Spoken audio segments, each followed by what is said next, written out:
and welcome back to 365 Days with mxmtoon. I'm Maia, a singer, songwriter, video maker, Oakland native, and kind of a politics nerd. I'm also a big fan of history. I love untold stories, gross facts, hidden secrets, and anything weird, dark, and funky from the past. So each day, I'm going to share a few of my favorite deep cuts with you. So let's take a look at today's stories. It's 365 with mxmtoon. New facts every day, so don't leave too soon. I'm gonna teach you stuff, no it won't be tough. Gonna go a year till you've had enough. It's 365 with mxmtoon. Today, we're going to talk about something that didn't actually happen all that long ago, though at this point, it kind of feels at least a century old. On September 24th, 2019, Speaker of the House Nancy Pelosi announced a formal impeachment inquiry into U.S. President Donald Trump, alleging that he tried to enlist the aid of a foreign power for his own benefit. Trump would later be impeached, though not much came of it. But let's back up. When Trump was elected in November 2016, the Democrats were shocked.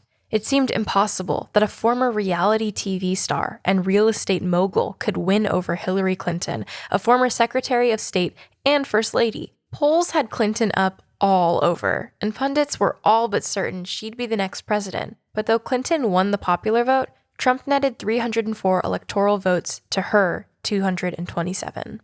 People had a lot of theories as to how Trump managed to win. Though he did have a solid base of voters, Democrats suspected he'd had some help from foreign powers, particularly Russia, whom U.S. intelligence agencies already knew had at least attempted to interfere with the election. Trump certainly seemed like he was hiding a lot of things.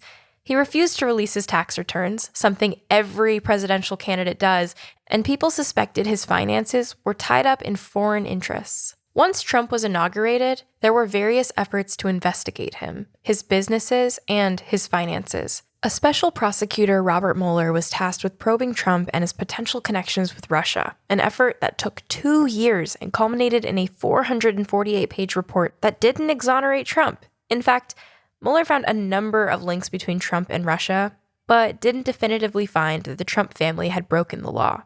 So, that was that, for a few months at least. The Trump family just couldn't steer clear of a scandal. In August 2019, a whistleblower report revealed that a month earlier, Trump had a phone call with Ukrainian President Volodymyr Zelensky. On the call, Trump asked Zelensky to investigate former Vice President Joe Biden, one of Trump's potential challengers vying for the Democratic presidential nomination, and his son, Hunter Biden, who had served on the board of a Ukrainian energy company whose owner was at some point investigated for possible corruption. Trump wanted Zelensky to discuss this potential investigation with his personal lawyer, one Rudy Giuliani, and with William Barr, the Attorney General. Worse, from the whistleblower report, it seemed like Trump was trying to use political leverage to force Ukraine to investigate the Bidens, reportedly ordering then-acting White House Chief of Staff Mick Mulvaney to withhold nearly $400 million in military aid to Ukraine just a few days prior to speaking with Zelensky. Biden was, at the time, considered the frontrunner for the Democratic nomination, which Trump knew. So basically, if the whistleblower was correct, and it was corroborated by the acting ambassador of Ukraine, Trump was trying to enlist a foreign power in helping him take down a political opponent and win a presidential election, a violation of the Constitution of the United States. It wasn't Russia, but it was something. Trump denied using any quid pro quo, i.e. an exchange of political favors, but things certainly looked fishy, and so on September 24th, Pelosi announced an impeachment inquiry. The actions of the Trump presidency have revealed the dishonorable fact of the president's betrayal of his oath of justice, betrayal of our national security, and betrayal of the integrity of our elections, she said, in a statement announcing the inquiry. By late November, the Democrats decided to go forward with impeaching the president, and in mid-January of 2020, the articles of impeachment passed in the Democratic-led House of Representatives. But the Republican majority Senate wasn't particularly interested in impeaching the Republican president, and the Senate trial was pretty much a sham. The president never testified under oath. Members of his staff who probably could have offered some helpful information, like former United States National Security Advisor John Bolton, who published a book just a few months later that suggested the president was pretty big on illegal activity, also didn't testify. On February 5th, after a very not grueling inquisition, the Senate voted to acquit Trump, and that, unfortunately, was that.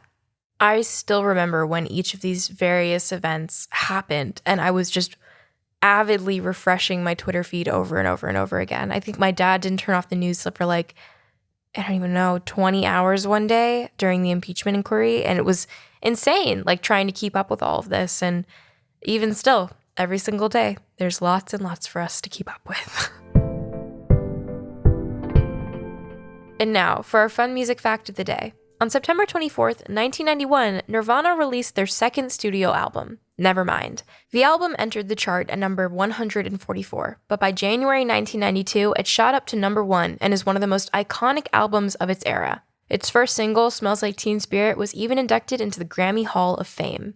Nevermind was so popular, it's actually credited with helping grunge rock enter the mainstream. And almost as iconic as its music is its front cover, a shot of a baby swimming underwater. Apparently, lead singer Kurt Cobain and drummer Dave Grohl decided on the cover design after watching a documentary on water babies. The baby's name is Spencer Eldon. He is now an artist in his late 20s. And now it's time for our final segment of the day, when I look into my own photo library and see what I was up to on September 24th in my life. All right, so I'm scrolling through here, and it looks like, oh my God, okay. On September 24th, I got my Spotify statistics back in 2018 for what I was listening to. And my top genre of 2018 was modern rock. I listened to a lot of modern rock. I also listened to garage rock 18% of the time, which is odd, but okay. I would mostly stream at 2 p.m. and then I would not stream at all from the hours of 2 a.m. to 6 a.m., which is probably actually where I reach peak streaming times in my own listening now as a 20-year-old 2 years later. But apparently my music categories could be categorized if you looked at the songs I was listening to purely based off of who listens to them.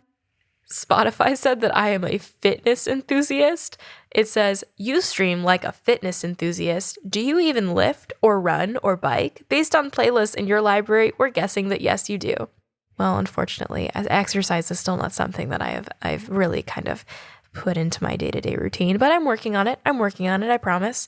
But they described me as turnt and a fitness enthusiast, of which I am neither. So yeah, maybe your music taste is also opposite to who you are as well. And that wraps up this episode of 365 Days with mxmtoon. I am mxmtoon. Thank you all so much for listening to this, and I will talk to you tomorrow. It's 365 with mxmtoon. New facts every day, so don't leave too soon. I'm gonna teach you stuff, no it won't be tough. Gonna go a year till you've had enough. It's 365 mxmtoon. Thanks for listening to today's episode of 365 Days with mxmtoon.